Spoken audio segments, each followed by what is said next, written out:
What, what is up, everyone?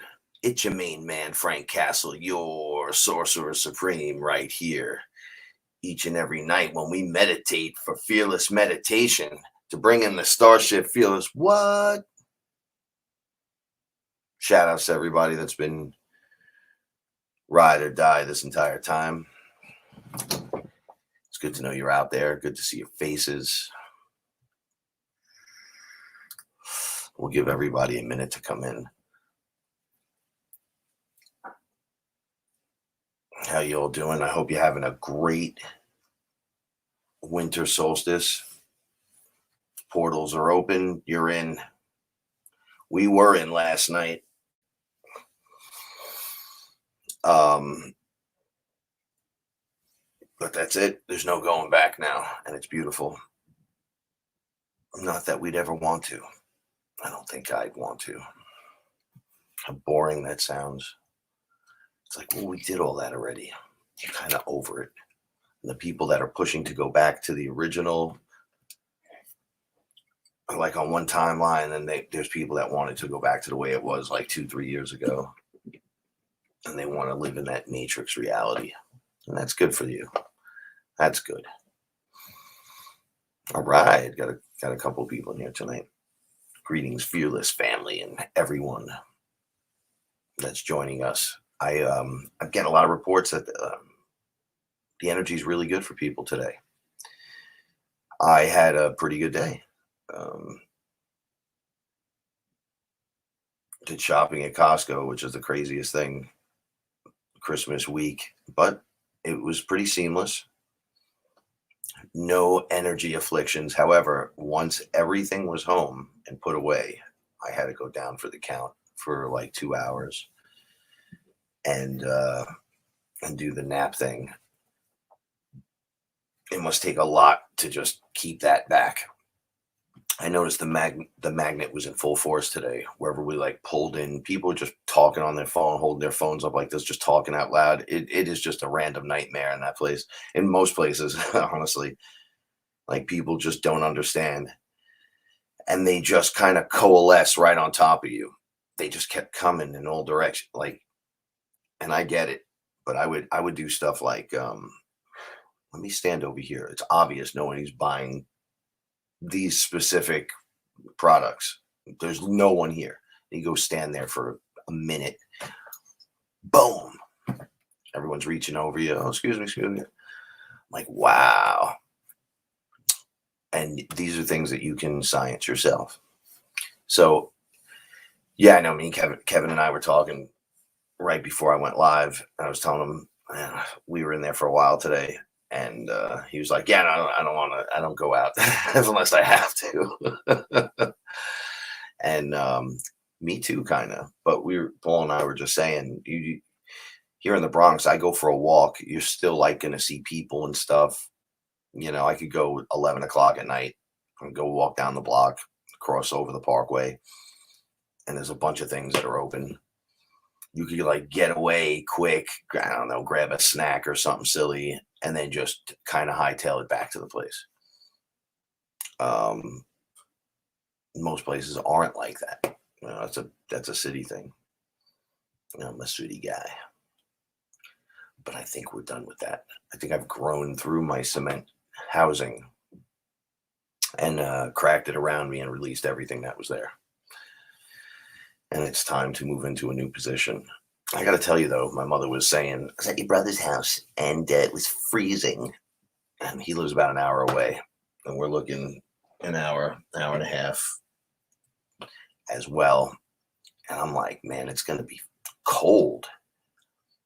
And I'm old, and I don't like the cold, but I don't like Florida either. So there has to be some kind of happy medium. I'm hoping that everything's thrown off just oh so slightly, so the warmer weather winds up in this area in the Northeast for a while. That'd be really nice. I mean, the stream is already changed that comes up the East Coast, where there was no great white sharks. There are great white sharks all over the place. and other sharks as well. And you got to be careful now. And I'm in the Bronx, so uh, whatever's going on that we're not aware of totally, like the shift and a couple degrees this direction or that direction. If we could just keep the temperature at a nice, I don't know, somewhere between 76 and 85, randomly just fluctuating with that. Not much rain, not much humidity. That'd be great. What's up, everyone? All right, everyone's getting here. All right, good. So tonight's meditation is the powerful energy of success. A lot of you that know me know a lot of these meditations, and as we move through them, since we restarted, I was restarting with my magic as I moved through it, almost like a base layer teaching. And as we go, it's going to start being completely out of the box stuff, not just mantras and meditations that way. I'm starting to feel like we can find music that is just suitable for that, that has a different bit of a kick out of the traditional style of your meditation. How are you guys when you're driving? You meditate when you're driving, like automatically? And do you have to like concentrate to get back on the road? I find myself having to like snap out of it every minute or two if I'm just staring. Like, boom, goes right into it. And I'll go, nope, now's not the time for that.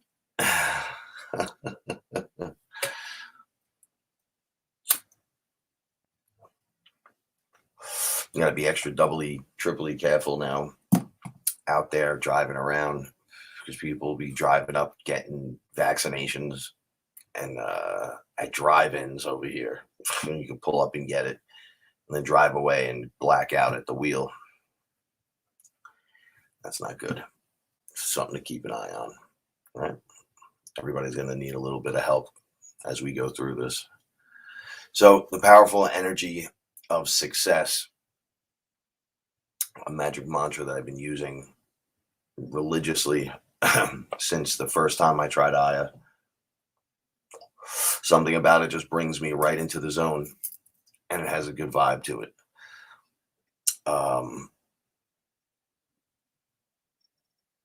Playing certain slow play Zen style games can put me in meditation. Good. Excellente. It's good to know for sure.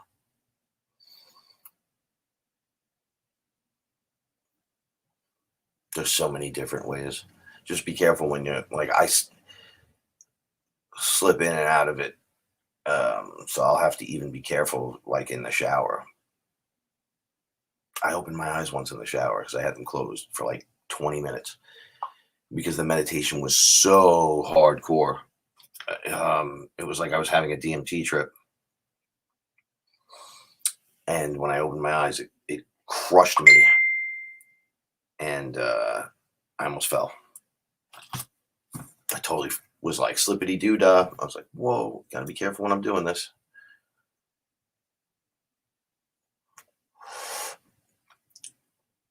If Shiba goes to 1 cent, we're all like super millionaires. So I have a joke with my buddy Josh, author of You the Magician, and I was like explaining sheep to 1 cent, and he was like, "Yo, I'm in. Here's 100." He threw it down like he bought his, some sheep, and he was like, "What's $100 for your future?" And she was down. It was at the low point, and he got a couple of million of them. And I was like, "Yo, you want that side money?" Here in the Bronx, the 5 boroughs, I'm sure in all the places like this, we all have our side hustle, right?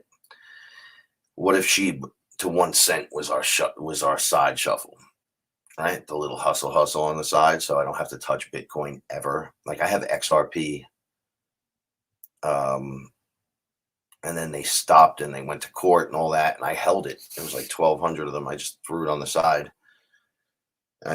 I'm a long-term hoodler, and all these things. If that goes to $10 or cheap to 1 cent, Cardano to $5. Like, we already know Bitcoin's going to do it. Ethereum's going to do it. There are others that will. I don't, put my faith into them as much as everything else, as the Bitcoin and Ethereum. But I do hold some, not a lot. Not a lot of other stuff. I think I got maybe 10 coins now. I have some Litecoin. Litecoin was a good deal when it was like $10. But when it goes to 400, people are going to change their mind again. All right. Anyway, so all that is the side hustle money that we could all be making. So the $100 to throw in, at this point, the smart money's in crypto. You could even take that out after it jumps a few times, even though it's been low. You can pay rent for a year. Right? And you're like, well, it's got to work itself to 1 cent. It doesn't matter, man. They're going to be accepting this shit everywhere. There are so many people, and a lot of people like, man, I don't know. No, listen. Bitcoin City. They're developing in, I think it's South America, like El Salvador or something like that. So they were like, you enter the city with Bitcoin. Like, you have the Bitcoin because it's run on Bitcoin City, except it's like a mining facility for Bitcoin and crypto and staking. So say it costs $1,000 to go hang out and maybe stay like a couple of days, like, or a week, 5 days in the city. And you throw your money in and they stake it while you're there. Staking is they throw it into like these large groups, and they're lent out and all kinds of stuff, and you get returns on it. I don't know about daily stuff, but who knows what the Bitcoin City is going to hold. But a month or two of holding, you get more coins. So you could go in, use your Bitcoin, and leave getting Bitcoin back, because your stuff gets staked, and then they give you the stake amount back. So your money's going to be making money.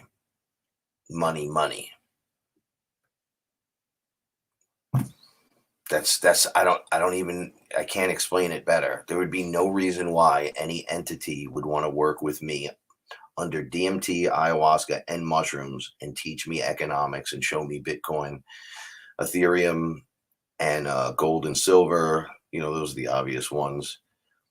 And then teach me how to make moves within there, which I don't really move much. It's just I consolidated a bunch of garbage coin from that I was holding for a long time. That they're pretty much, you have to watch your stuff now, if you're especially into the sheep coins and stuff.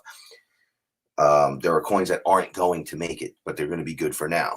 Whereas Bitcoin's the long-term genius, Ethereum's the long-term, and your wealth could just be making wealth. Like, I stake my Cardano and I get 4.91% staking, and the staking where I do it in the Exodus wallet, your money, your Cardano doesn't leave, so they don't take it and put it into the staking pool.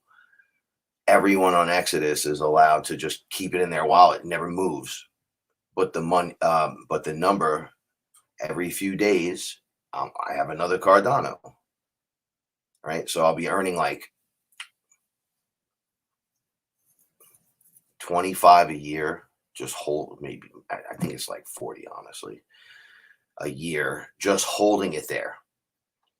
Now, if you buy in at $1.80, it's over that now. It's like $1.25. It went up to $3-4, but it'll be $10, right? So when, I don't know, I'm not here to go with that lesson. However, I have patience with this, right? So as it plays out, I'm just raking in coin, and that coin, whether I use it in the future or I shift it all into Bitcoin or I cash out and go party, like, I don't know. Maybe I'll just use that to buy a house. That state, you could just stake it forever. And the more people start doing it, the rates go up. Man, where are you getting 4.9% on anything? Where are you getting? You gotta watch when they do like 13%, 8 to 13% on your Bitcoin, and you put it into DeFi. If they get hacked, you're out your money, because there's no. It's not like Coinbase. Everyone argues about Coinbase and their fees are like $3, $4, $5. I'm like, yeah, but everyone's money's insured on there. So if they get hacked and things get taken, you're insured having wallets with them. There's not many places that are willing to do that. So yeah, it's all a gamble. We could get hit by a meteorite tomorrow, right? So um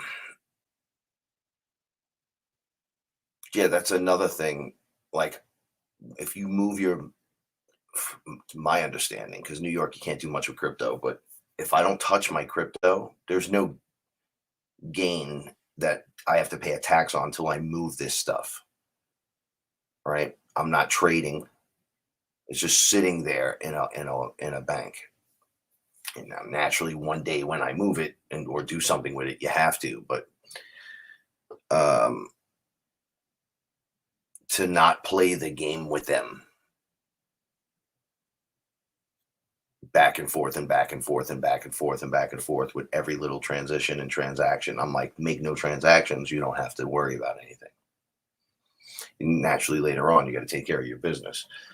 But if you give me $1 million or 2 million and I cash out, I'm going to pay my taxes. I'll cash out right there, pay my taxes, go buy the home that I want. And then all the things that need to be fixed or adjusted, anything I need to buy for the property or the land, perhaps the solar roof. I want like the solar tiles, unless we have free energy by that time. I mean, I don't know how this is going to work, but I know that if I had 2 million to cash out on from the $1,000 I spent over the last 6 years, I win. And that's nothing. I'm talking baby numbers right now. People are like, oh man, you're crazy with your numbers. I'm like, really? Bitcoin goes to like 150 and you will see parties everywhere. Bitcoin parties. And then you go, okay, that's a checkpoint. He was saying when it hits like this price point, people are going to start doing crazy shit. And the answer is like, fuck yeah. And I don't want to sell my Bitcoin. I would take loans against it. That's why I have the other cryptos. So I could be like a mover and shaker a little bit, 1,000 coins of this, 10,000 of that, a few million, a few million sheep. I don't listen to the stock guy at all. I follow my own tactics, and then I watch the news at night. Altcoin daily. I I watch it and fast forward. I like those guys, Aaron and his brother, and digital asset news every once in a while. That guy's a little dry, but he's good. But once again, I'm not into a million cryptos. See, a lot of people are trying to outdo themselves. I want to be rich right now. I want to be rich right now. So yeah, okay, you could do that right now if you had to. So there's no hogging with that. But I watched all these people around me sell off, die off when Bitcoin was like $7,000.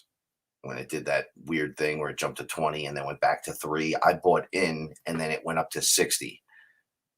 And people were arguing the whole time. And I'm like, I want to be wealthy. I don't want to be rich.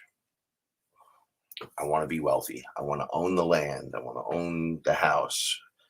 If I have a vehicle, I want to own it. I want to own, and then not have to think about anything because I still have plenty, because what I'm doing is for the greater good.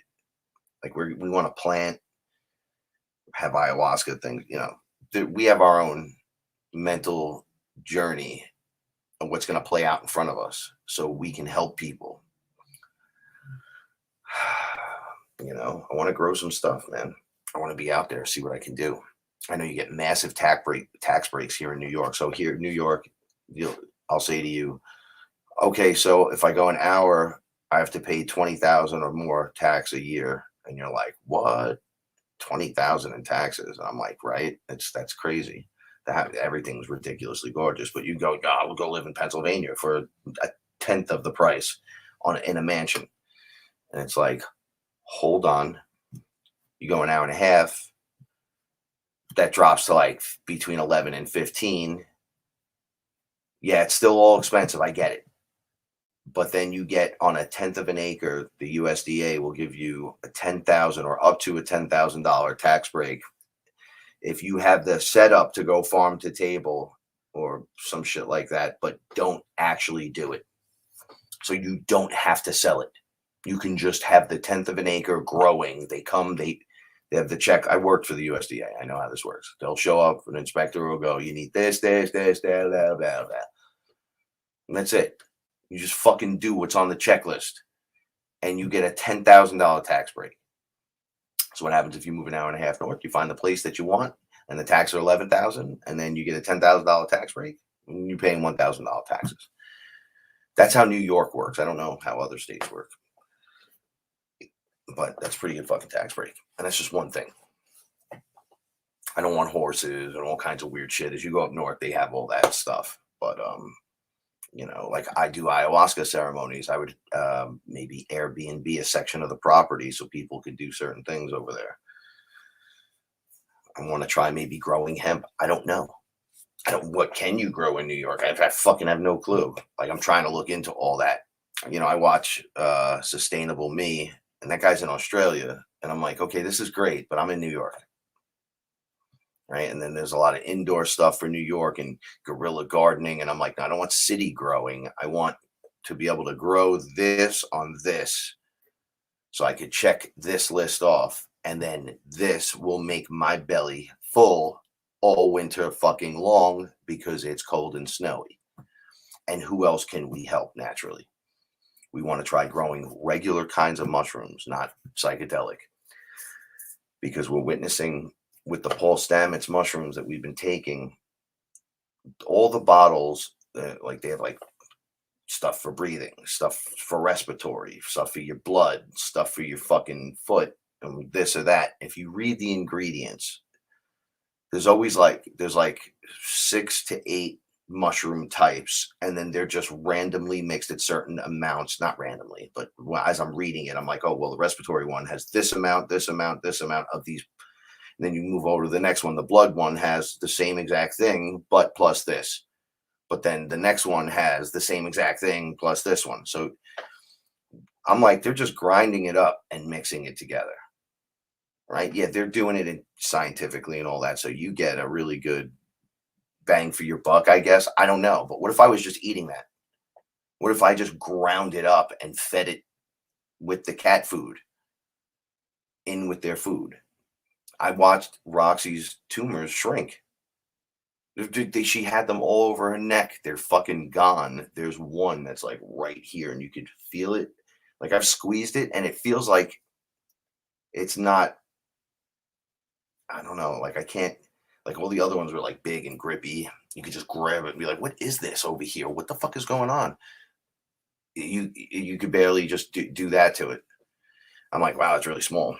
Like you squeeze it and you can't tell that it's even there as you're squeezing it. It's weird. So all the other ones are gone. We had changes in our bodies.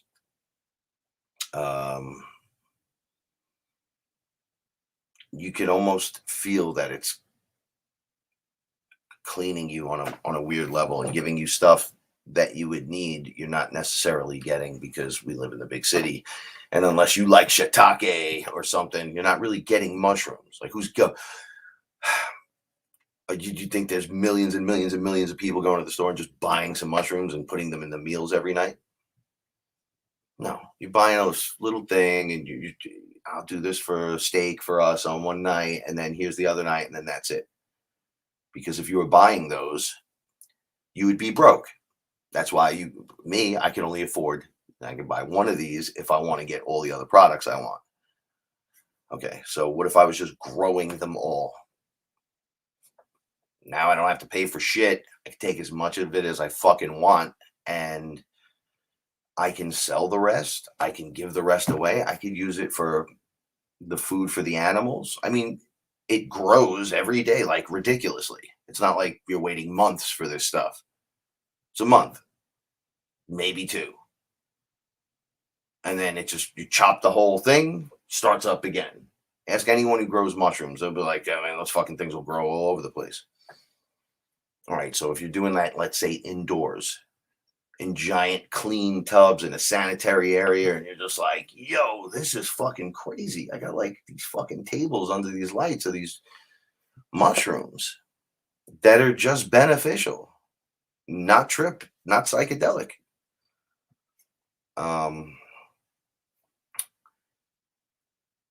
So the mushrooms always, to the psychedelic mushrooms, always tell me we're the closest related to you. You'll hear some people talking about that now. I've been talking about it for 6 years, and that's one I'm gonna, because they always show me, and it's obvious. We look like mushroom heads. We get haircuts that are mushroom topped, and you know what I'm saying? Like, we look just like them.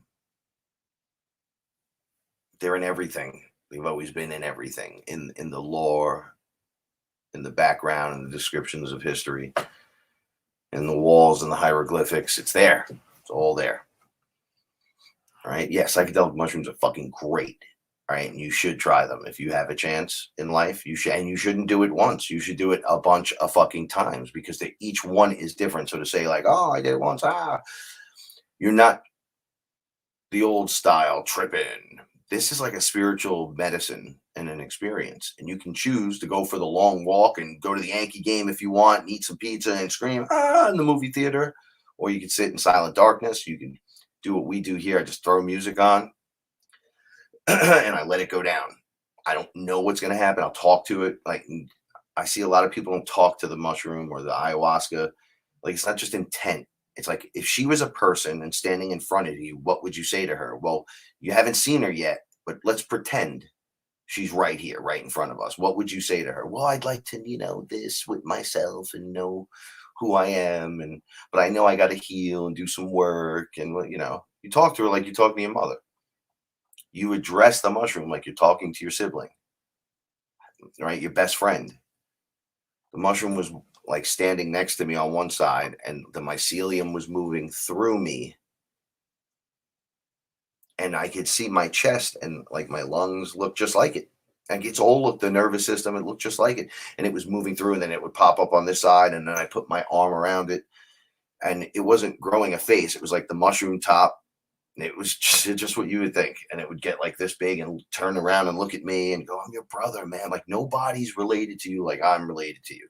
Now let's take a look. So I don't tell you, I show you.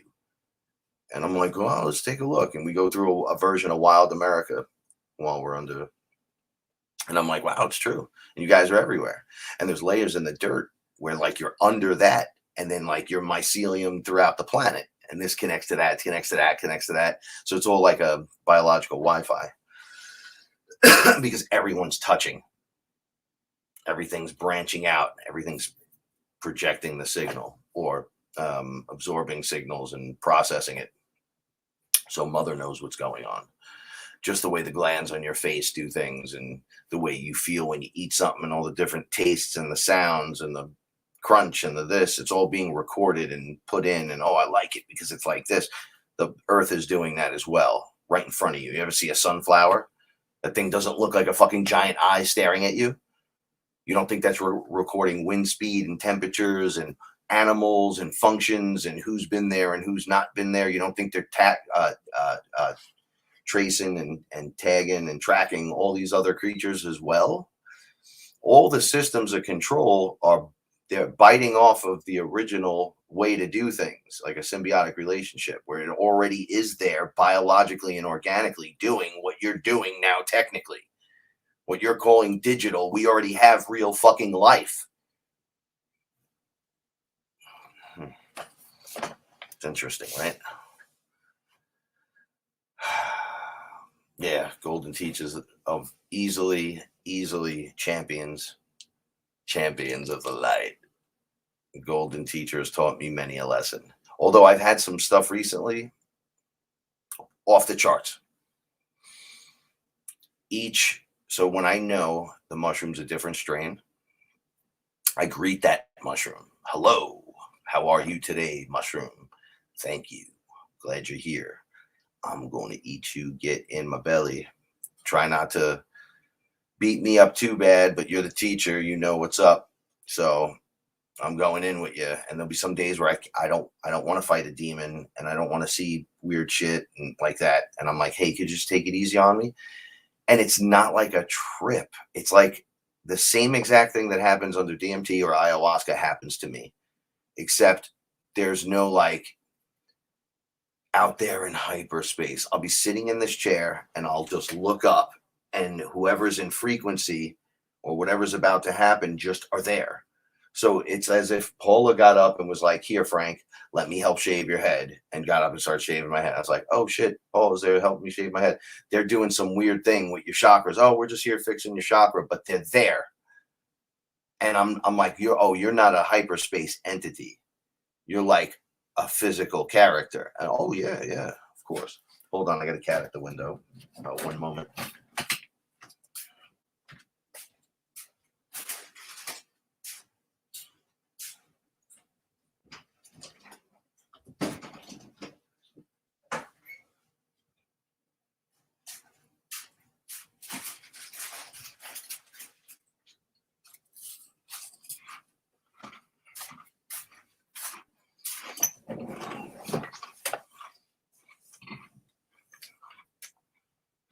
Sway, go over here and have some.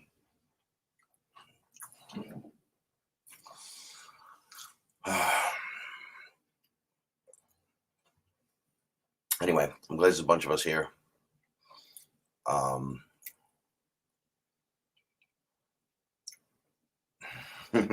Yeah, the cat's been going crazy here. Everyone has their own way now of getting everyone's attention. It's like almost everyone's beginning to talk, with Reggie just taking the lead by 1,000,000%. Mushrooms are really good for you guys. Really good. It restores things in you didn't know you needed. It helps. Like the psychedelic is like you're having healing done while you're going through the experience. Right now, you can eat regular mushrooms and just heal. They have the same properties to one degree or another. Right? So it's very helpful. Like very, very helpful. Yeah, friend of ours and FearLess family is just eating golden teachers an hour ago, and it's feeling great. I've seen under psychedelics people that are deaf hear for a moment, that are blind have a visual, that can't talk correctly fix their speech. Someone like me, like I'd get stuck. So I'd be like, and in my head, I couldn't get the thought. I'm like, it was here and it's coming and it stopped. And they showed me, you're shorting out right here where you took all that damage. So we're just going to fix it.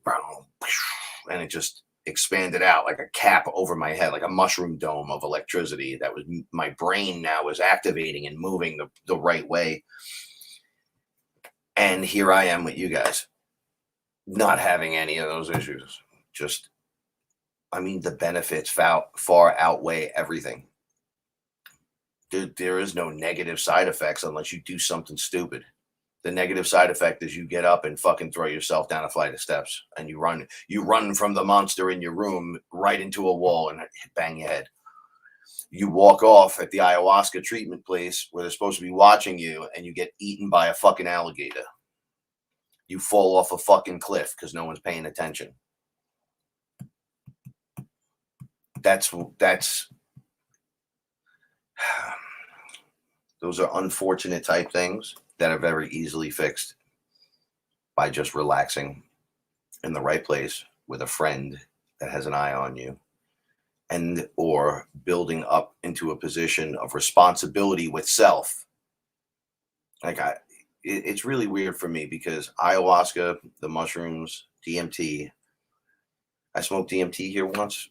Um, Joe reminded me of this, and the lady upstairs fell and broke her hip or something. And then we smoked, and then I was coming down and saw an ambulance as I was coming back into my body out like outside, and I saw angels over the ambulance. I was like, "What the fuck is going on?" And I got back into my body, and I hear everyone, and then there's banging at the door, and I'm like, "Yeah, I'm not getting that. I can't get up yet." And then Paula went outside and was dealing with some stuff, and then I got up and went outside. 4 minutes later, I had to like come out of it, and then I was like, "Yo, what is going on out here?" And I had just visually saw all that from the outside, seen things that so it's not just ETs and shit. I've seen like things that I would be doing and why I shouldn't go do that specific thing the way I went and did it. So I watch myself do it, not just get told, don't do that, because then you go do it. When you see why. And I'm like, oh, yeah, all right. So when they're like, when this comes up, make sure you go right instead of left, or don't even go. Don't even waste your time. It's easier if you just kind of do this. And then I go, okay, and try to remember it. Naturally, I'm like, oh, get all worked up. And then, like, somewhere, like, within a month later, within the month, it'll happen. And I'll just naturally go to the side I'm supposed to instead of fucking around and finding out. And it saves me a lot. I'll be driving out to Brooklyn sometimes. And, there's so much traffic around here. It's fucking terrible, right? It's really a 20-minute drive. It takes maybe about 30 minutes if there's no traffic for real, because of the lights, and then the roads are shitty and closed, and you got to go this way or that way. But it takes 2 hours just to go and then come back. So I have to pick and choose my times to go, right? And I'll wait. I'll get like a message, like, not yet, not yet. Nope. And I'll have all my shit ready to go. Like, I got to get the fuck out of here. I got to leave. And they'll be like, no, you don't. I'll be waiting around for like an hour or two, hanging out, smoking some weed, having something to eat. And then they're like, bingo, go. And it'll take me exactly 33 minutes to get there. And I'm like, oh shit, how does this work every time? They're like, because you're listening, you're using discernment, you're going with the flow. You want it to work with you, not against you. I'm like, oh shit. Oh shit. And the thing with the mushrooms too, it doesn't have to be gross either. So for me, it's weird sometimes. Like fresh mushrooms, I've never that like there's whatever I cook with that she'll put them out portobello's or whatever. I'm not used to working with a lot of this stuff, so cooking with it and then eating it in giant plates are a little annoying and frustrating sometimes, because it's like I don't want to eat that much of anything that I'm not used to eating all the time, but I know it's really good for me. You grind that shit up and start using it as fucking, see what it tastes like, and then start using it as different things in all different meals. So you don't have to eat it in giant chunks in one spot. You can kind of split things up and just have it kind of going through your system all day. So, all right. So let's get into the meditation. Yeah, smoking in New York City is definitely easy. I just go walk around outside and smoke weed if I wanted. We go for walks sometimes. She'll be like, roll a joint. We'll just go for a walk and smoke it. Nobody says nothing to nobody about nothing, except put your mask on. I wish I could reply to each one of them. My boot is going to go up your butt. Frustrating, New York motherfuckers. But we can't just run all the time. Here's another thing, right? Like, we can't just run from every state to state to state. Now I get it. Sometimes you do. Sometimes you absolutely have to. But what about taking it back? What about being in the spot that you kind of love and you grew up in? Like, I grew up here and I'm over this part, but I'm not over the next part. It's right there. But you're going to ruin the whole sensation. And you're going to do that to everyone. We can't just keep running. At some point, we got to be like, no. So maybe doing it spiritually like this will give people the powdered balls to fucking do what they have to do and see the light. So yeah, Illinois is definitely not better. It's like Illinois and New York and California and everyone in those ilk. It's always blue states. They're just dicks. They're implementing a plan. So if you run to red states, it's only good until the red collapses in on itself. Right? Then we're hoping and praying that the timeline doesn't occur and we're not doing that. I'm not living in fear. I'm not doing it. All right. So the powerful energy of success and we had abundance yesterday. And we were talking about wealth. You get wealth and health, happiness, the people around you. Like, I have everything I want. There's nothing I really want except action figures for some strange reason. I'm going to be fucking 48. And I'm just like, oh, what new action figure came out? Like, I have everything I want. I have everyone I want right here in this small area. But we're spiritually outgrowing it. So it's not like we're wanting for items. And we're not wanting for the giant doorway that swings open in 5 ways and superpower windows that fold in on themselves and then unveil the $1 million home. It's not what we're looking for. We need something that suits needs. Right? What'd you say? No. That fulfills our purpose for where we want to be and what we want to do. So now success, wealth, abundance is having that here. And what can you do here? Can you grow a plant? I grew a plant. Can you grow this kind of plant? I grew that kind of plant. Do you have fresh water? Yeah, we got fresh water. Can you feed the cat? Can you clean up? Can you feed yourself? Yeah. Got this. Can you handle the small little things around here without completely losing it? Yes. You work up to all these things and it's like training you for the next spot. So I'm like, wow, that's pretty interesting. I'm grateful, and it's all in the details. You okay? Yeah.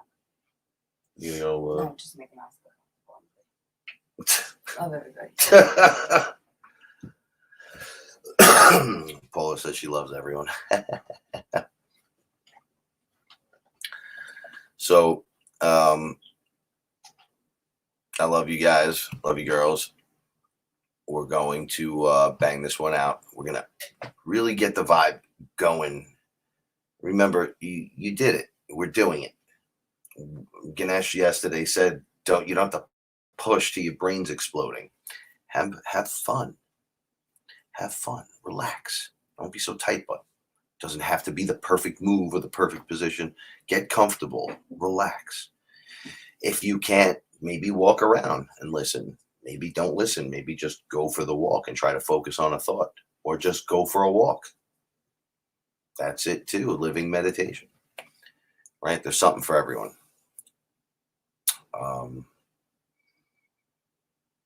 Let's switch it up. Boom. Here we go.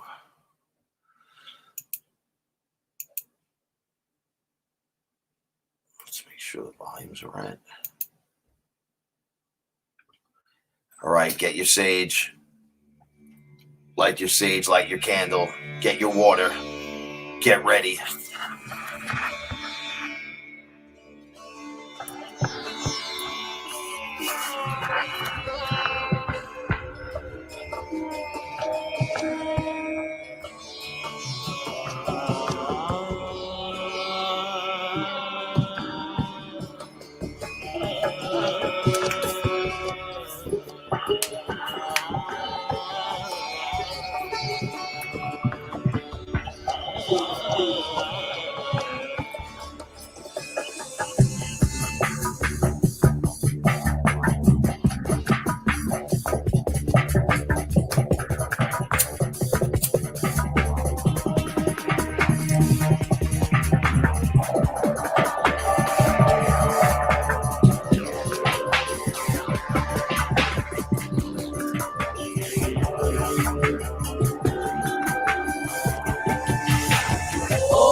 Ishavasya vidam sarvam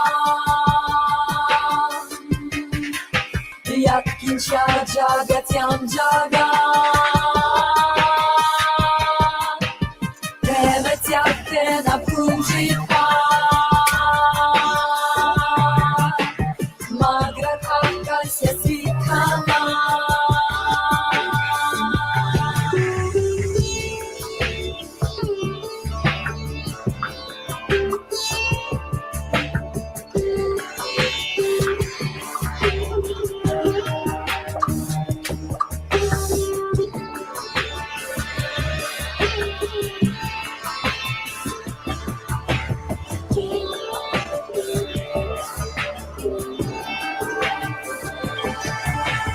Om Purnamada Purnamida Purna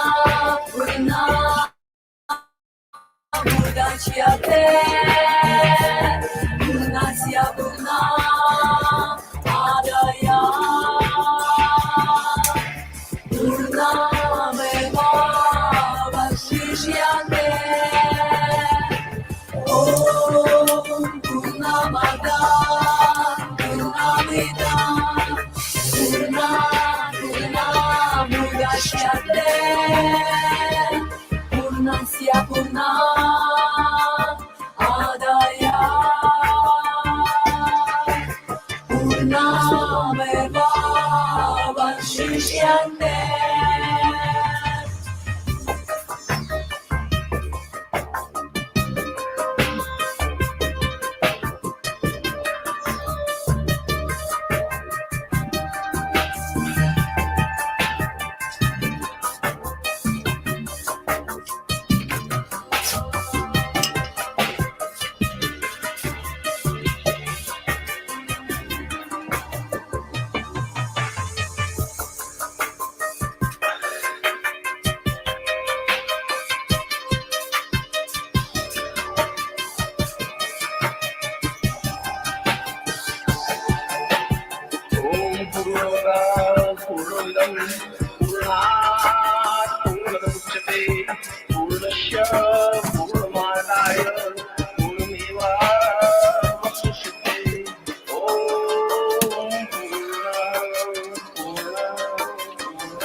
Purnasya Purna Adaya Purnameva Vashishyate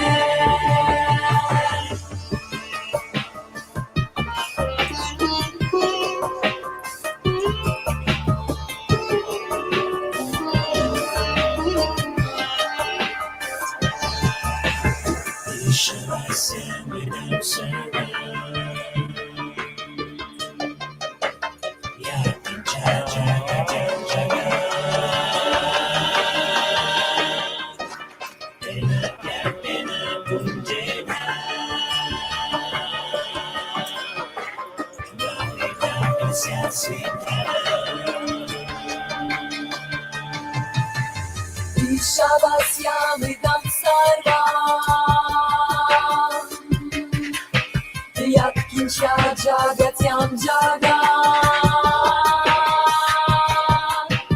Tena tyaktena punjitva Magrakakasya svikama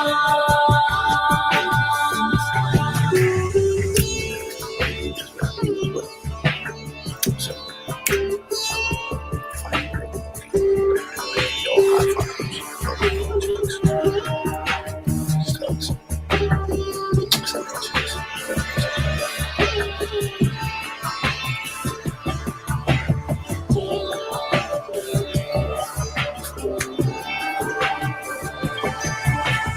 Om Purnamada Purnamida Purna Purna Mudachyate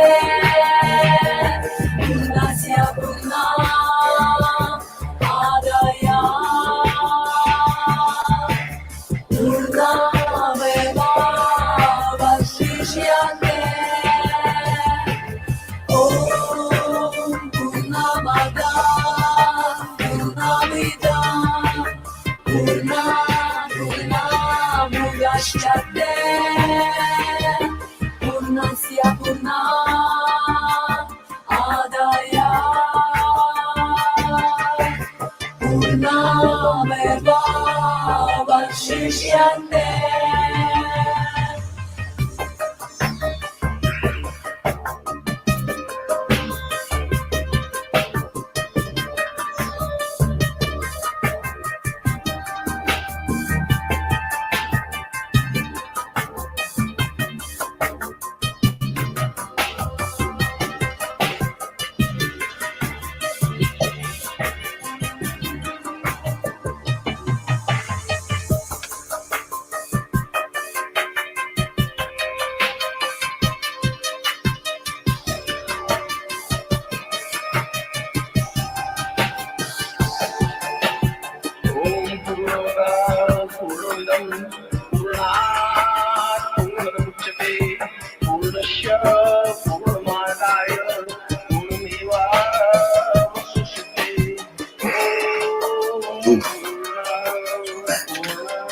now some tree.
Om Purnamada Purnamida Purna Purna Mudachyate Purnasya Purna Adaya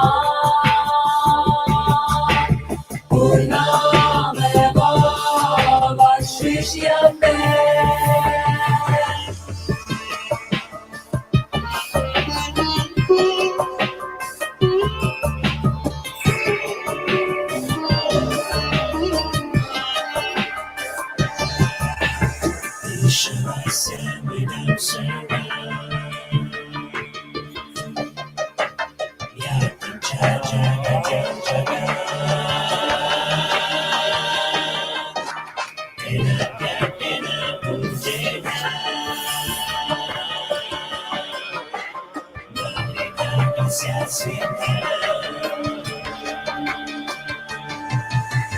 Ishavasyavidam sarvam Yakincha jagatyam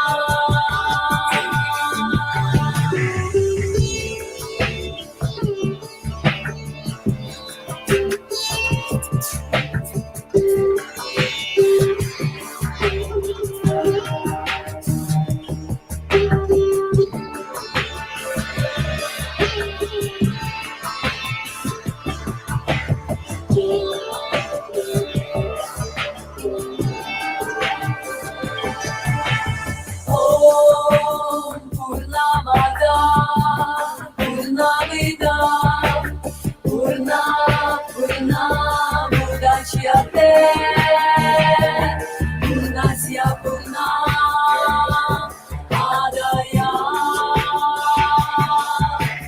Purnameva Vashishyate Om Purnamada Purnamidam Purnamudashyate Purnasya Purna Adaya Purnameva Vashishyate.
All right.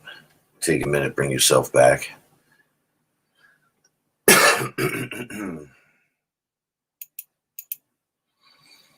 How do you feel after that? I feel like I conquered. I walked through it, and now I'm going to enjoy the benefits of it. That's the best part of this. We're doing it, and we're collectively building it. We already built it according to them. Now we're living through it. I just want to do it.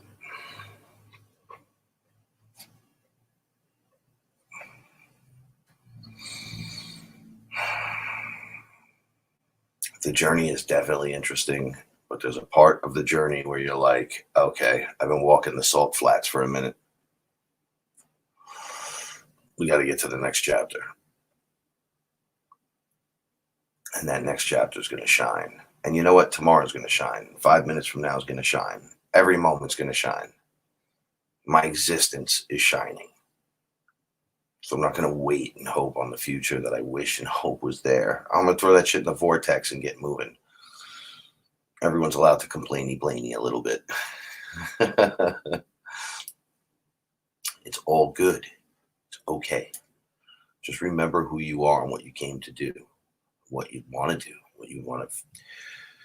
I want to lead with my heart, whatever that means. You know, some people aren't going to understand that. I don't fully understand that. But I know when I do it, it works. When I do it correctly, it works. If I'm not filtering in and out of old cycles, repeating loops,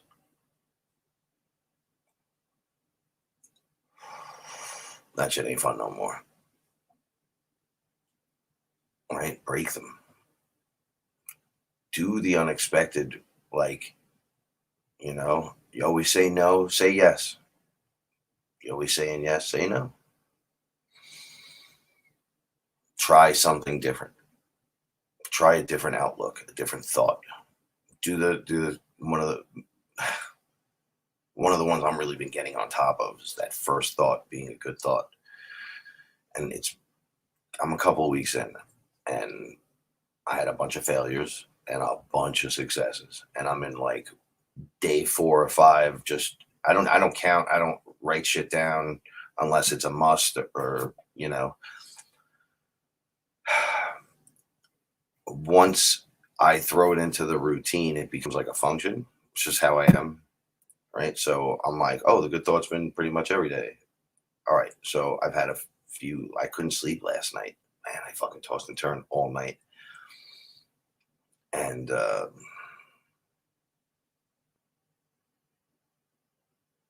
it's all right. That's what I was saying to myself. Like, what are you going to do that's going to be so horrific, that's going to change the outlook, that you got to be such a grump pants about the whole fucking process? Try one different thing, send it into another direction. See what happens.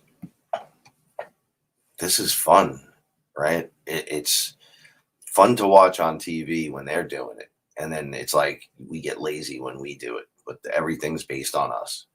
So stop watching that shit and then you do it. Right? Like limit yourself certain things and give yourself an abundance and excessive amount of other things that you want. Right? Like when I feel like I need to walk or be alone with Paula or specifically take one of my cats and be with them. Right? I'm just like, let's go. Because you'll hear me a lot go, Reggie, no. Reggie, no. Reggie, no. And last year it was bad. So I was like annoying because she'd run up to me and scream. And this would go on every 5 minutes. All over a string, just playing with her. So I don't not want to play with her. It's just that the way things were going was just fucking great. And I'm like, I don't know, the cat whisperer to come over here, mother of all cats, teach me how to deal with this because I don't know what the fuck to do. And then this weird thing occurred.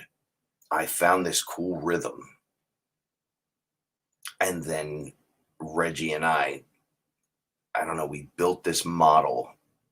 It was funny too, because my buddy Rich was here with his wife and she was playing. She's like, I want to play string with Reggie. Look how she plays. And then she was just she was like doing that with the string and Reggie was just staring at her. She kind of tapped it. It's like, wow, she's not doing flips for me. And she's not like running into the end zone and tackling the string. And I'm like, you got to find the rhythm. It's not wiggling the string. She knows. She's like looking at you like, do you think I'm a dummy? You got to take it and kind of whip it out to her. Let it kind of go over her head. And she jumps up and does these flips and stuff. So earlier she was doing it again because these things repeat. It's just how you deal with them. It's how you deal with real life all the time. It doesn't get easier. You just get better at it. You just get way better at it. So the easy life comes from finding the flow and the responsibilities. And I grabbed the rope after saying no like 2 or 3 times. I found myself in that annoying rut. And I just said, you know what, let's play. And I ran from here to there, back. And you know what? I had to get up and move. My fucking back hurt. I'm always testing my shoulders to make sure they're rotated right, like loosened up because I had 2 shoulder injuries. But after this last mushroom trip, my injury's gone. I'm still, because I had it for so long, you still think it's there. But I'm at the desk a lot, or I'm running around over there doing certain things. So when are my exercises getting in? Okay, so I'm an older guy. I don't exercise like everyone else because of my neck injury, but I have to do like rotations and stuff with my shoulders, and up and downs and all that shit. When'd you do it? When was the last time you did it? Go ahead, go. And I'm like, oh shit. So I started just doing it when I'm playing string.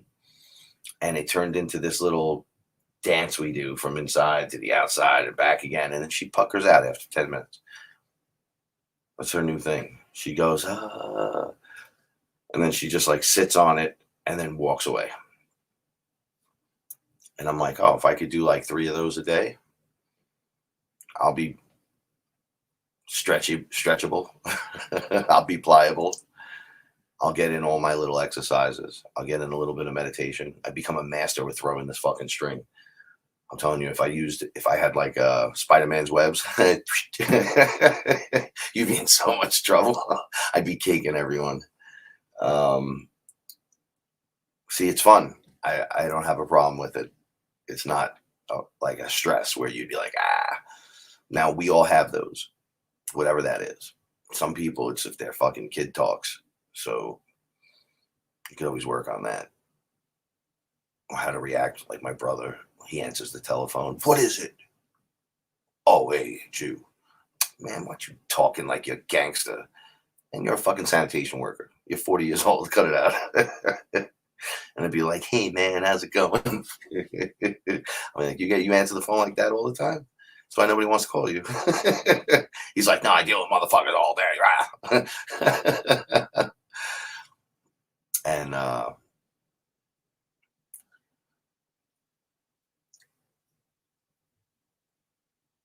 right, I want to answer something in here. I want to read one. Yeah, it's Gary. Gary, what's up, man? Dude, in my dream last night, something jumped on my back and started eating my flesh, but it didn't hurt. It's like feeding frenzy, but it felt good after I stopped resisting. Oh, snap. It happened to Gary. All right. I was at an Aya ceremony in Pennsylvania, and while everybody was under, I kind of stood up. I had a little bit myself, stretching. Hey, what's up, everybody in the land? Just want to say, Shaman Frank's here, blah blah blah. Just doing all this stupid shit because I feel good. I'm just like, yeah. And then 2 dogmen. I was seeing through the house. So being under, sometimes you'll see through objects, which is the craziest shit. And like, it's not like you're seeing through it like Superman. You're seeing through the whole thing. So this is why I always say, well, we're in a fucking hologram. There's just no fucking way. And they're all the way in the back in the woods. And this place was on acres of land. So I'm never on acres of land. So I'm like, what is that? And they just start running at me. And I'm like, oh, this isn't going to be good for anyone in this house right now to see this happen. So they come right in and they're like, you're who? And they were dogmen. They looked like giant werewolves, like Anubis if he was in the woods and unkept. Like the full body. They were fully, like Anubis has like a human body or something. Like he's like human tight. You can see his abs and stuff. These were creatures. And the closest thing I've ever seen to these exact ones is Little Bear on the other side. Looks like a lichen. He has like a panther bear head and a panther body, and he stands up, and his eye drips. He's got this big snout, and he's creepy as fuck. But I love him to death. But then they attacked me. They said, "Oh, okay. So what are you here to do? Because this is our land." So I said, well, that's why I was paying respect to begin with. And they were like, oh, you're holding a ceremony. Can we help? I go, yeah, whatever you guys can do to help. And they attacked me. They attacked me and they attacked me. And I laid on the floor on my back. Like, what the fuck? It was disgusting to listen to. And it was crazy to watch. And after like 4 seconds of them clawing and eating at something, I realized they're not killing. Like, they were there as far as I could see, but what they were doing to me wasn't doing any damage to me. It was like they were eating a layer off of me, and then they stood up and were like, raw. And I was like, yo, man, you're like, what the fuck are you doing? And they're like, well, we helped you, we took that away. It wasn't quite as nice and easy as that. They were pretty feral. Yeah, I wasn't used to that one, but it didn't hurt. Same thing happened with the sharks with ayahuasca. She used to say, oh, you're afraid of sharks? And I'm like, no, no, no, no, no. And they're like, oh, you are, huh? And I'm like, oh, here it goes. And then I'm in the ocean. And here's the first one. I'm like, fuck. Comes up to me, fucking attacks me. But I'm fine. Next one, way bigger. On and on and on. When we got to the big one, I was like, this fucking sucks. And they're like, well, you're just standing there. You're not doing anything. You're not screaming for help. You're not. I'm like, well, I'm not really scared of this. I'm kind of scared of their teeth eating me, grinding me up, pulling me at. They're like, you're scared of being in the water and not in control, trying to being able to run. Because why aren't you scared of a bear? There's bears in the Bronx by you, by the way. And if one of them got you and ate you, that'd be pretty funny because they shouldn't be able to do that to you. But they can. And when you go upstate, they could and might. So I'm like, well, that's pretty frightening. They're like, yeah, you're not really going to get away from one of them. So I'm like, yeah, well, whatever. They're like, well, why you're not scared of I used to play with this pit bull that was so big. I love this dog so much. Winnie. So I'd go to a family member's house and play with the dog, and I would hold the dog's mouth open like this and go, and she'd go, Aya would show me that and go, I don't even know what you guys are doing there, right? But the dog loves it, you love it. So it's funny. If that dog closes its mouth on your face, it crushes your fucking skull. But you obviously are not scared of those teeth. So I go, maybe it's not the teeth. Obviously, no one wants to get eaten. She goes, obviously. So I go, so maybe it's being in the water and out of control. Yes, it's in the water out of control. And then being attacked in that position just sucks. But that's how it happens. So I'm like, yeah, I don't need to see that. But I was cleared of it when it was over. I not only wasn't afraid of sharks, I rode the last one out. She said, go ahead and do it. Go do it. I want you to do it. Go ahead, have fun. You want to do it? And I go, I just looked at her and I said, yo, I could ride the shark. And she goes, just like Aquaman, go ahead. Like she knows me. Like I know her on that level where I'm just like, okay, I could do this. Wait a second. I can do this like Aquaman, just like Aquaman, honey. I'm like, I love you. And I'm on the shark riding it. I had these little things on the fin. I was like, yeah. And I came out of the water and I was like, well, I'm glad that was over. That was pretty fun. That wasn't really bad. Or I was deathly afraid of fucking sharks my whole life. And then spiders. One time, spiders did it and they surrounded me. They never touched me. They were everywhere on me. And I can see as if there was like a glass of some kind of partition between me and them. So you might feel them and hear them to a degree, but they're not, you go like this and they're on your face. You can see them running around. They're not like on your eyeball. I didn't know that when that shit first went off. And I was like, and it was over in 2 seconds. They came up, they covered me, and then we're gone just like that. Went right back to where they were going. And I was like, wow, that was fucking crazy. And they're like, how do you feel? I go, I feel really good, man. Really, really good. So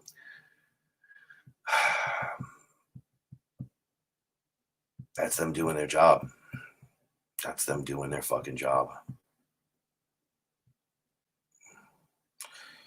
No, Josh, the AI couldn't physically touch her and do anything to her if it tried. It doesn't work like that. It can make a copy of anything. Anything that exists that are in the records of your mind and your past life or whatever. If it grabs you, it's got that info. It could create any comic character you've ever seen, any of the crazy things we've ever seen, any crazy thing that you created in your mind that's created. Like there's like in an area in the astral where these things exist. It can copy that and duplicate it, but it can't create it, right? Can't just create mother. The concept is different for everything. So if it has a hard time with it, you know what I'm saying? It's got to see it and go, okay, that exists, duplicate it. I looked at Archangel Michael. It looked like a robot. And they were like, there's your Archangel Michael. Talk to him. And I'm like, that's not Michael. That's a fucking robot. It's like projecting an image of some kind. I can't see the image, but that's not Michael. And then Michael showed up and I was like, that's him right there. Everything stopped. And he was like, what's going on here? Mike, he just called it right out. And they were like, oh. I'm like, nobody ever has an answer when the higher guy shows up. Never. They never have an answer for that shit. Oh, caught you again. What are you doing here with them? I was like, I don't even know how I got here. I just showed up here. And they were like, okay, literally, they're the enemy. And they were like, oh, we're not the enemy. He's bloodline and DNA. And it's like, that's the enemy. Take a look at what they're doing. They're creating mimics of us and trying to project an image at you. So you're like, oh, that's it. And then they'll make that thing lead you down your path. That's what you'll start seeing in your dreams at night. That's what and on and on and on and on. I'm like, wow, I didn't know it really worked like that in the beginning. It's wild stuff that's out there. Sometimes, man, that to me is a fuck up. If you're using discernment, you'll know. So, all right, here's another one that was really hardcore. I was at a ceremony in South Carolina, and I walked into one of the rooms because we were all under, but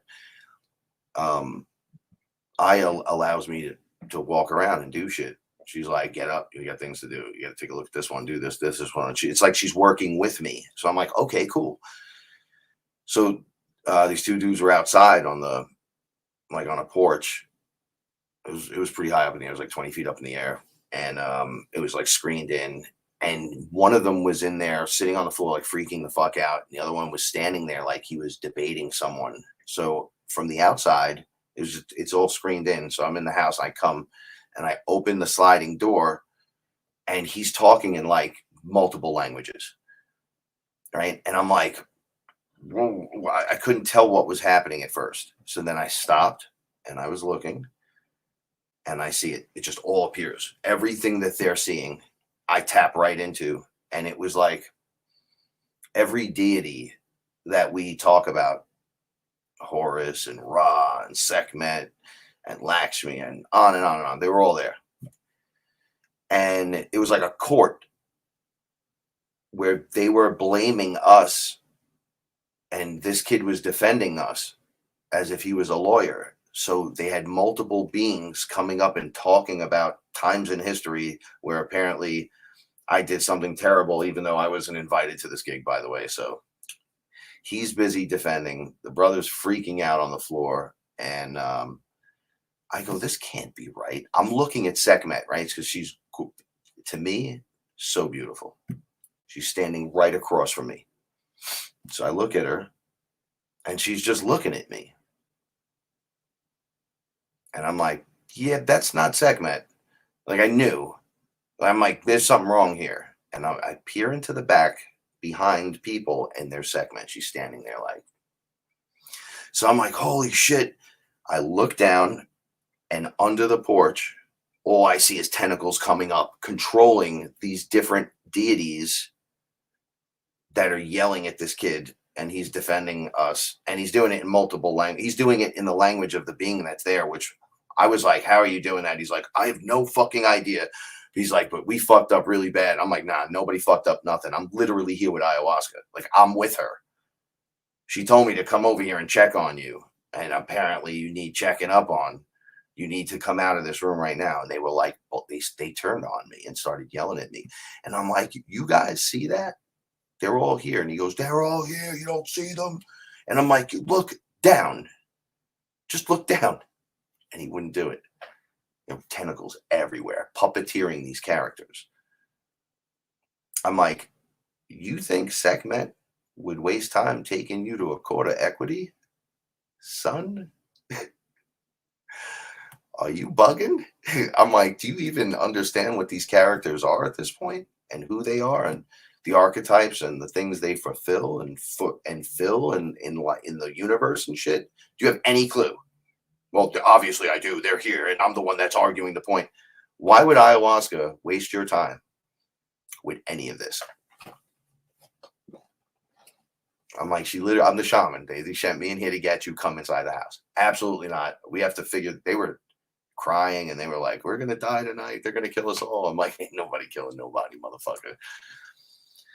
So the AI literally was puppeting every one of these phony deities to these two kids. And they refused to believe anything I was saying at that point. We even had an argument after the fact. They were yelling. We were at a fire. And one of them just gets up and starts screaming at me about just nonsense. I'm like, listen, that's not me. One, I never did that. You know how I know? You know how I know? I know myself. I'm literally under with you guys, and I'm the shaman here. So regardless if you want to play tag team versus me, I'm going to win this every time because all these beings are with me. All these other things that you're doing, that's a discernment test on a high level.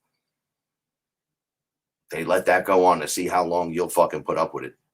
Or how long will it go before you notice what's going on? To see the level of discernment that you need. I remember one of the same characters. I never met Osiris face to face. However, he walked in this room and I was kneeling, sitting over here. The whole room was different at the time. And the same two guys are right here next to me. And the one that didn't want to listen to me was yelling at me, was like trying to fall asleep or something. He kept like nodding off while he was sitting up. And one being came in and I saw him and he had like a spear and a shield and he was like glowing gold. And I was like, oh, I guess we're getting visitors. And then I couldn't move. And the whole room behind me lit up bright. Like, I'm like, whoa, someone's in there. Like, what's going on? And then I just hear, get up, you're not sleeping this time. And then I see a scroll. It gets passed from one guy to another. And then I could hear it opening. It's happening right next to me. This room's small. So there's three of us here. And I go, Osiris is standing behind me, isn't he? And the being in front of me is like, pay attention to what you're doing. I was like, oh shit, it's like that.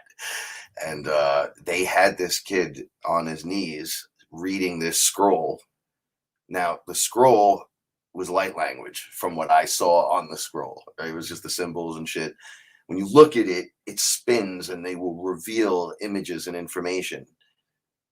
And it only lasts when you read that stuff, there's an infinite amount of information on it.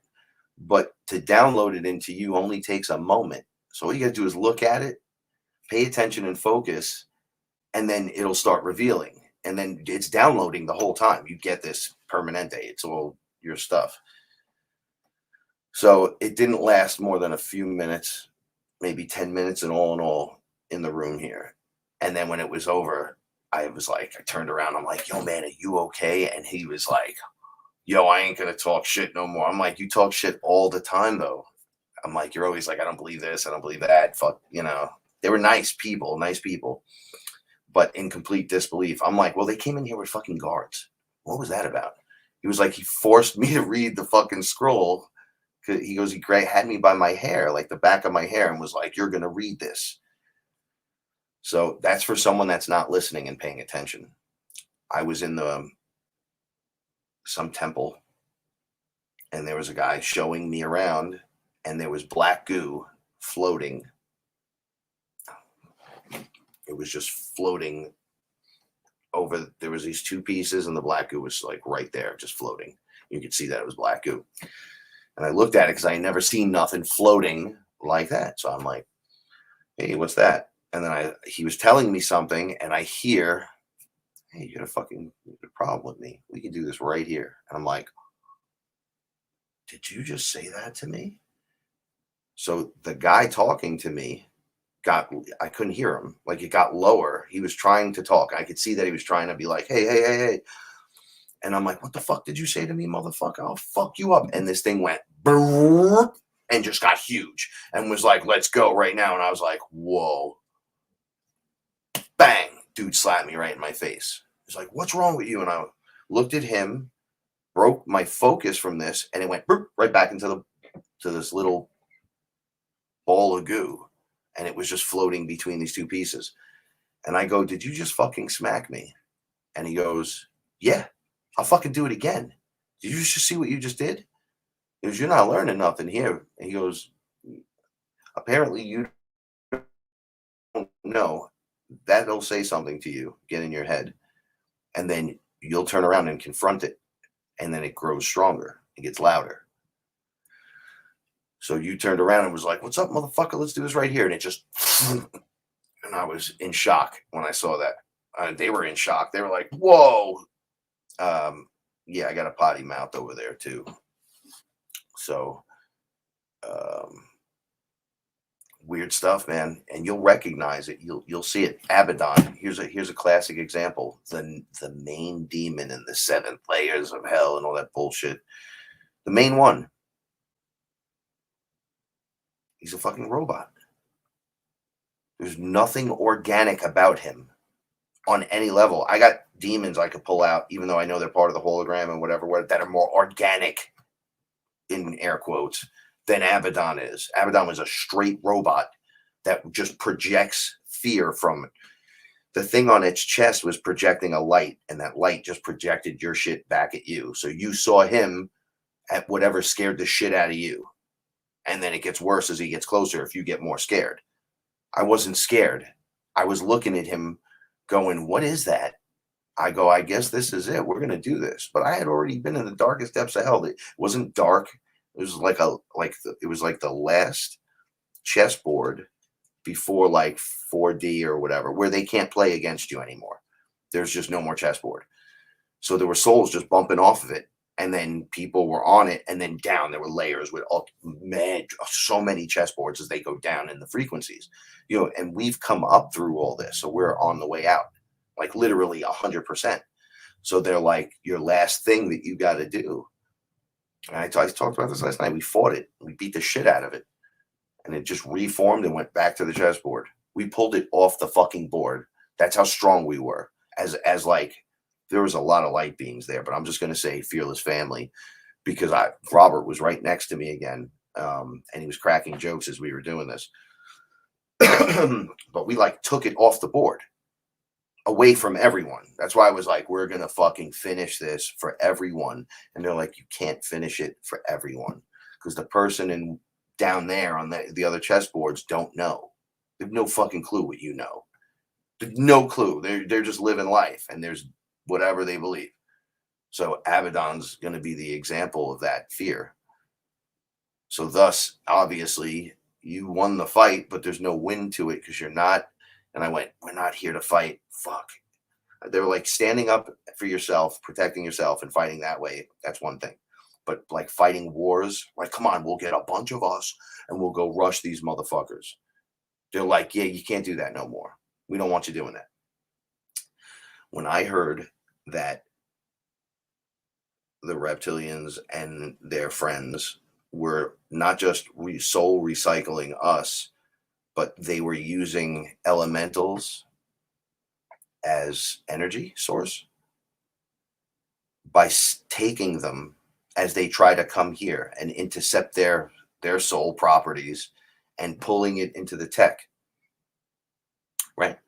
And that they have an area where, because all these elementals are supposed to be here, so they're coming here to help and be on the planet, and they're trying to keep everything out of frequency, which is why the magic's down. Because, excuse me, the more magic on the planet, the more powerful magic the planet becomes. It's just consciousness.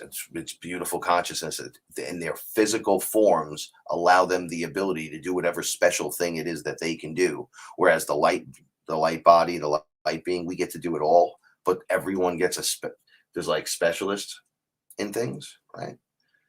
And they specialize in that. Just like Thor doesn't build his own hammer, right? Eitri the dwarf built the hammer, right, to contain the storm. Like, we all work together. It takes everyone to do it. When I heard they were doing that, I was ready to. I'm like, "Yo, let's just rush the ship." I could get 300 souls that would instantly multiply out to a couple of thousand, just because of who knows who on the astral to just go and just start smashing these fucking ships. Like, what's the big deal? I went into the rituals and I stopped some of that shit. They were like, yeah, you went back in time and did that. I'm like, does it matter? They're like, dude, they have the tech that could capture you. That's why we don't want you doing that. Do you want them to have a precise location to a whole section of your friends now and go, oh, look, the resistance, the ones we get to eat? I'm like, no, that's a bad idea. They're like, that's a terrible idea. We'll do that part. You stick to what you do, and we'll do what I do. And I'm like, all right, I think that's a better idea. They're like, I think it's a better idea too. They're like, you start poking around in dangerous places and you're not protected, and you bring squads of light beings there, they're going to follow someone because they follow as many as they can back. And they're like, well, now it's attack. And they're allowed to do it because you just started some shit. I'm like, so when do we get the ability to just take it all back? When do we get that ability? And they're like, well, that's coming. But inside the game, in the hologram, you have to make your choices, man. You guys all agreed to this and came here. Now that you're waking up and you're graduating, you worry about yourself more, because your job cements Mother Earth's ability to move into a better position with less damage to people. Think of how many of us, I don't even want to say this like this, but I met a lot of people in my life and they're not dead because of me, because of the knowledge I could bring through the pipe works and somehow pass it through them, whether just being in their presence or them hearing me say something or whatever. They're still here and they're strong. If we all just did a little something that we were good at to make that work and then move ourselves into a position. I mean, this is a lifetime of this stuff. Even when I was in music, I would take all my friends with me. I had a little clique, and everyone would fight with me about everything and argue with me and complain. And I'm like, we're in Mexico, Cancun, performing for a couple of thousand people, and it's fucking free. All you had to do is pay for your flight. Everything else is free. You're still complaining. Went to the biggest parties I've ever seen. I was like, holy fuck, I can't even believe I'm here. Some of them I had to leave because it was not stuff I wanted to be part of. That I didn't know at the time went on, but I had talked about shit at the time because I was always a shit talker. And I couldn't deal with, but others could and wanted to be part of it and then would still complain to me. And I would realize no matter what I did, friends or girlfriend or just whatever, family, they were using those situations, getting into positions of awesome you'd never fucking get into ever, and you didn't do anything to get there, and then shit all over me. I have to start stopping doing this. It's not about all yous having fun. I'm working, and everyone's giving me the hard time, and it's free for everyone else. You guys don't even fucking help. All right, so I had to learn to slice away all the things that was unnecessary, and then things got better. Just got better. People, though, that you were chilling with, that you wanted there, can't be with you, though, because they can't act. They don't act right. Something's wrong inside there. You're trying to save your friends and save. We're all from the Bronx, so it's like, let's all eat. And it's like, yo, but some people don't bring anything to the table. And I was like, whoa, that's a fucking rough one. Like, there's people in the street that are living on the street that bring more to the table than this motherfucker right here. So why are you eating with him? And I'm like, wow, that makes total sense.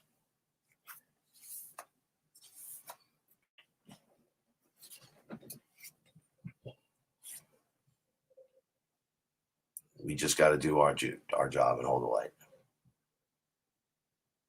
That's all. That's my only requirement. My karma's gone. It's gone. There's people out there that'll be like, bullshit, blah, blah, blah, blah, blah. It's gone. It's gone. It's daily. It's like if I go and kick the cat and I get hit by a car, or Paula kicks me, because, or a bully comes along and just kicks me, and it pays itself back immediately. You double park, you might get a parking ticket. Like that. You do something stupid, you fuck around, you find out. That's how you know your karma is being absolved. Things will only happen when you act a fool at that point. When you know you're not supposed to be there, you know it's not supposed to go down. Hold on, I got a cat at the door.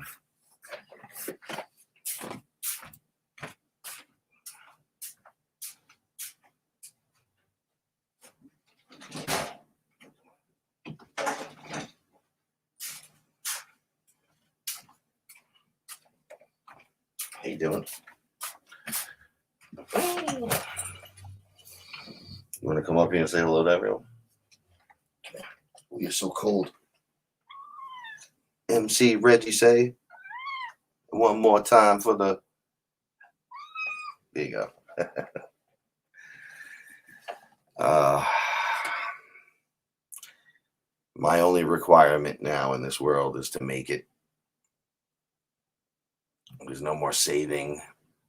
I've been doing that shit the whole time. At what point do you go, you know what? I got to do this for me. I got to be happy. You got to hear the conversations that Paula and I will have sometimes. Sit down. And we'll just go into it. Whatever. And it's the uncomfortable conversations, man. Shit that I could never do in the past. I find myself doing all the time now. Like, I'm the adult. How the fuck did this happen? How does it happen? You fucked up if I got to come along and say something, right? Like, it's the weirdest shit.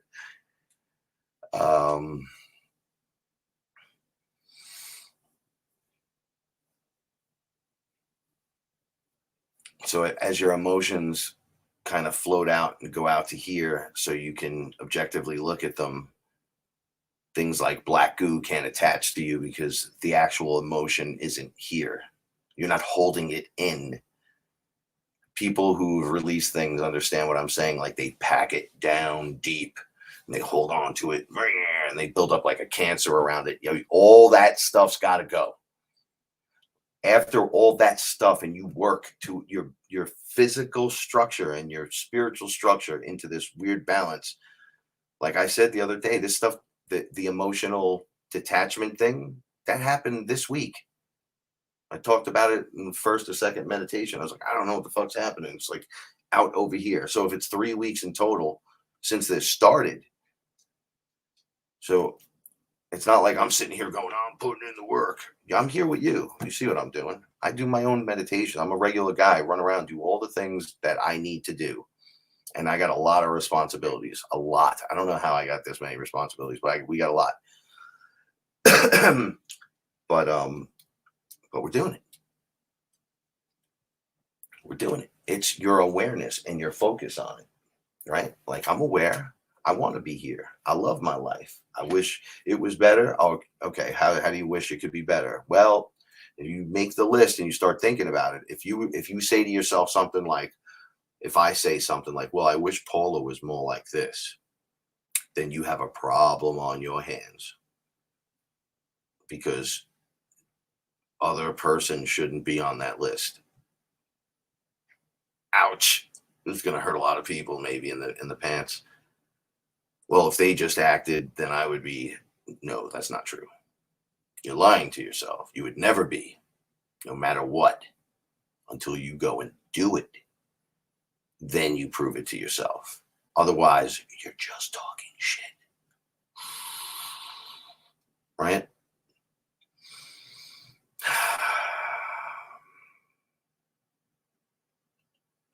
Thank you so much, everyone.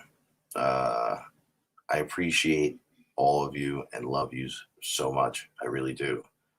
And the tough conversation has to be said sometimes, right? Like, everything on that fucking list that you have for you should be you.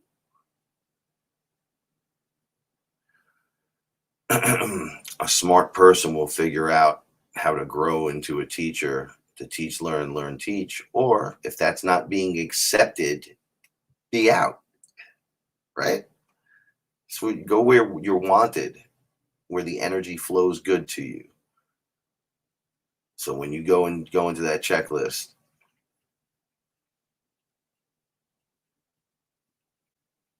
Don't point the finger out at people. Those might be people you have to get out of your life for one reason or another. But what happens when you're the peg? What if you're the pain in the fucking ass? What if you're legit 59% of the problem when it comes to certain interactions and you don't realize it? I didn't realize when I lived in Florida, I chewed with my mouth open. I didn't realize I did that. So my whole life I was doing that. No one said nothing to me. I sounded like I was fucking chewing bubble gum. And the little girl that was in front of me, and let me tell you something. I love kids. I tease a lot about it. I don't like fucking kids, but this is one kid I didn't fucking like at all. But I tried, and she looked at me, and she was like, "Yeah, you're gonna chew your mouth open like that." Right? And I was like, "Man, shut up!" And this thing flew out of my face, and I was like, "Oh, I guess I was." But when I looked at it from the perspective from Aya, because at one point I guess I stopped doing that, but I was being shown these little things that are so annoying to people that I was part of. And that was a big one, right? There are people that could handle it and people that can't. And if you would have sat at the table with my family, about 60% of them chew like they're fucking chewing giant big league fucking chew.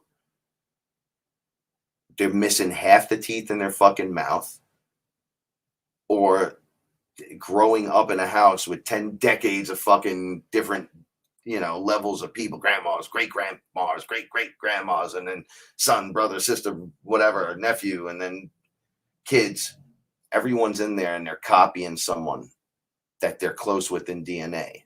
Like I found myself doing things that my dad did, and I wasn't ever around my dad that much, but enough. 7 years was enough to pick up some habits, but my brother was never around him and had the other habits, and they were exact.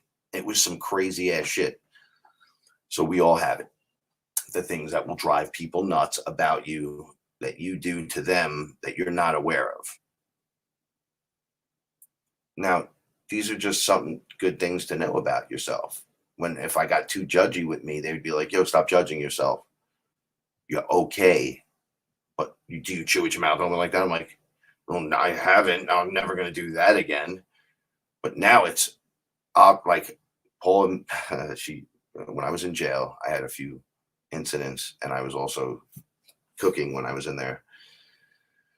I used to cover my plate because I had a dude put his hand in my food, and I had to slap the shit out of him, and I was getting out. So I was like, these dudes were going to do some time.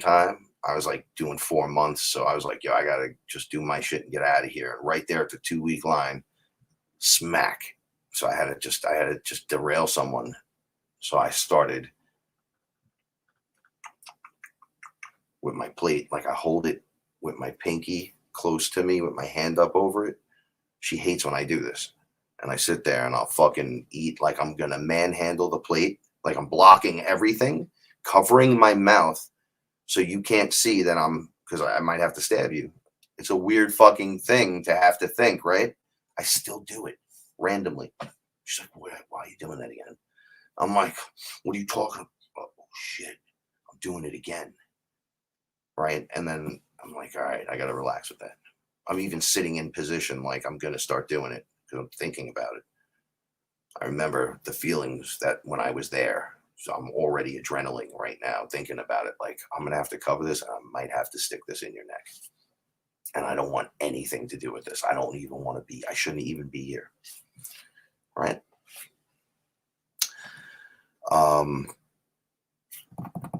So those little annoying things or the problems in the relationships isn't just I'm raising my frequency, so I guess these people can't handle it. Sometimes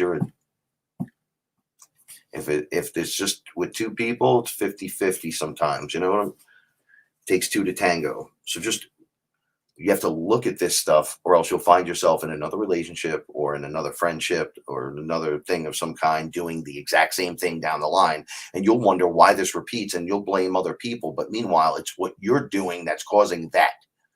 Not that you're raising in frequency. Don't pat yourself so hard on the back just yet. You should give yourself some props, but you walk around with your head up like that, I guarantee you half the people are going to want to walk away from you. Well, they don't like me because my frequency's so high. It's like, come on, motherfucker. But it's the same story every time. I know you 20 years. 20 years you cycle through people 3 at a time over the course of 3 years, and then it's everyone's fault but yours.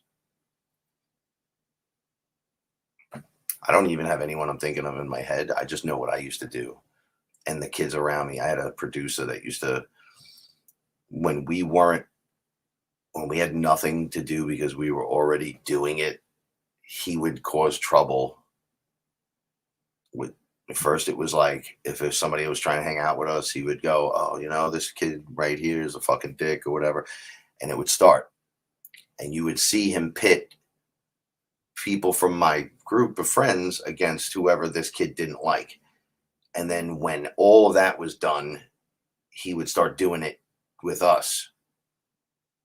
And then we called him out on it, and it caused a fucking huge problem. And we were like, "That's what you like doing?" I was like, the people around here get beat up for a lot less than that shit. But the things that we do in life, right? And who we are and what we were, I'm not that anymore, but you review it and look at it and go, ooh, the chewing with the mouth thing.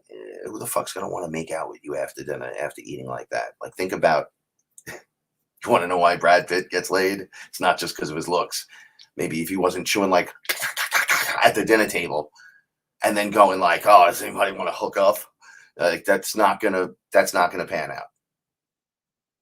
Right? Realize this stuff and make the corrections and move on. Oh, that's so fucking funny. All right. Thank you everyone for spending time with with all of us, just spending time together. Another night in the record books. The energy's live. It's direct. You're doing it. You're doing it. You're going to be able to tell your grandkids or whatever. Man, we did it. We anchored the fucking light. It was us. Yesterday I was saying, I don't know if there's enough people doing it, but I don't know if that's a truth, because you only need, the amount is astonishingly small.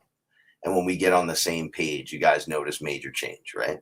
Because we're not just doing the meditations here for the winter solstice. No, if you've noticed, everyone's doing these meditations, right? It was like, I told you, they came to me and said, "Nope, it's time." Because I wasn't going to do nothing, because the AI program keeps shutting me down every fucking thing I do. And they were like, "Dump, you got to do it." Just like they told me, keep the website. I go, I don't really make any money with the website. Like, I like having gear from my people, like the FearLess family gear and some cool stuff and mugs and shit. I like that, but I don't really make money with it. I don't know what to do with it. Like, it's just a website, and I can't promote it through Google because I'm listed as one of these jerk offs. And then I got to pay all this money to do anything. So it's just sitting there quietly, and they're like, "Keep it, keep going." And I'm like, "Oh, it's all going to change, isn't it?" And the answer is yes, it's all going to change. Everything's going to change. And we're there riding the wave. We were there in the front row, backstage, on stage.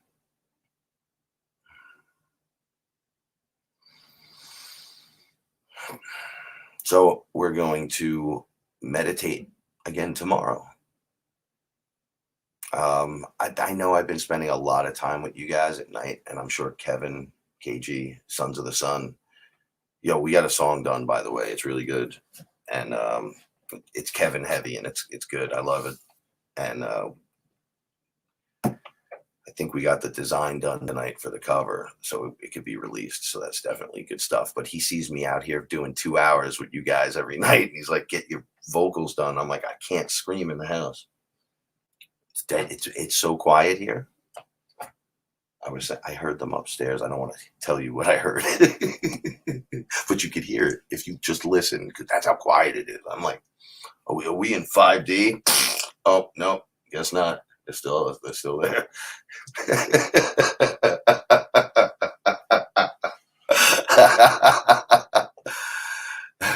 I'm teasing you, Kevin. I knew that would get you. That's why I said that. Kevin, I love you, man. You're the reason for reason, my brother. Without you doing the creations, doing what you do, the world would be less, my brother. So I'm definitely going to talk shit once in a while. But I love you. And I love all of you. If you have any questions, comments, I'm around. And remember, just hang out during the day, throw a meditation down for yourself. This is all the positive from here on out. From here on out, no matter what the negative decides to do, you have the energy at your back that has your back. You have the ability to get her done. There's nothing that can stop you. Anything that you can that would get in your way and create a block of such immense proportion that you can't get around, an option is to quit and walk away and do something else, right?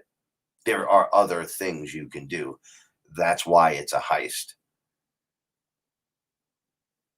You have to do it for you. It'll make the world a better place. So, and now tomorrow, I got some other really just good music, and I find that it's much shorter. This is the longest one at 15 minutes. But we'll do some 6-minute ones and we'll move through the week. I'd like to take this straight into the new year. That would be really great. Because I find myself, now that I'm doing this, getting into a routine, and I enjoy being with you guys. All right, I'll tell you what I enjoy. Here's my checklist. I enjoy doing music with Kevin. Well, all right, wait, hold on. I enjoy being with Paula and my cats, doing music with Kevin, and then doing stuff like this with you guys. That's like creatively makes me happy to be in those situations, because I always have to be on the grind with all this. And then I got my favorites, the things I enjoy doing the most. So I'd just rather do that instead of sitting here in the quiet with headphones on sometimes, where it's just dead brick silent, because you can't be much louder than what I'm being right now. And honestly, I recorded something the other night at this loud, and it was on, but you could tell I was being low, and the song doesn't require that. So I was like, that sucks. I have to redo it. And he's like, no, it's fine. I'm like, it sucks. It brings nothing to the table. Redo. Right.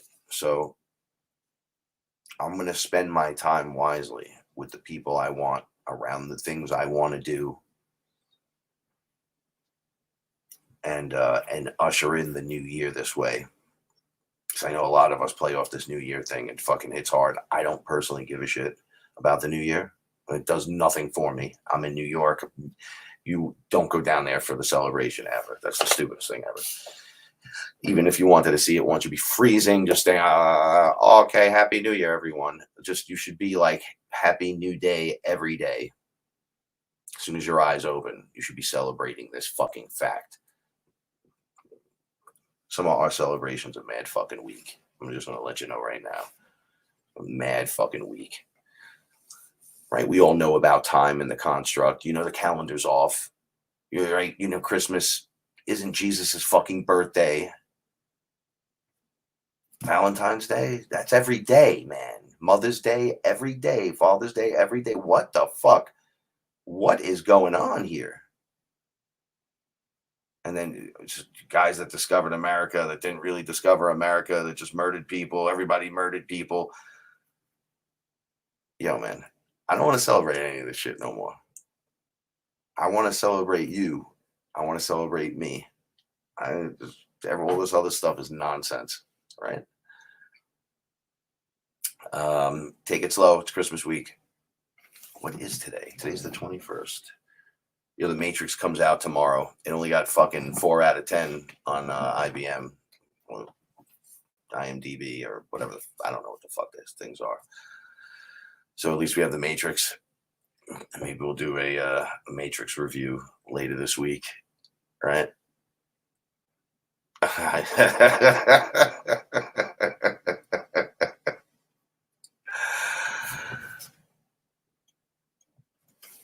Yeah. And then Nick Zeros will be in house. So when he comes with Steph, we'll maybe I could pull off a little meditation while he's here, a short one, and we'll get everyone in on it. We'll have the girls here, me and Nick. We'll go live. It'll be something good. All right, and check out Sons of the Sun music. It's awesome. You should dig it, and if you do, click like and share and listen to it and be like, oh yeah. Have a great night, everyone. You are worthy. Stay fearless. Remember, the universe rewards bravery. Bravery. What's bravery? I don't know, but they rewarded heavily in this universe. What about bravery? They reward that double heavily. So we're gonna go with that one. And I love you, and I'll see you tomorrow.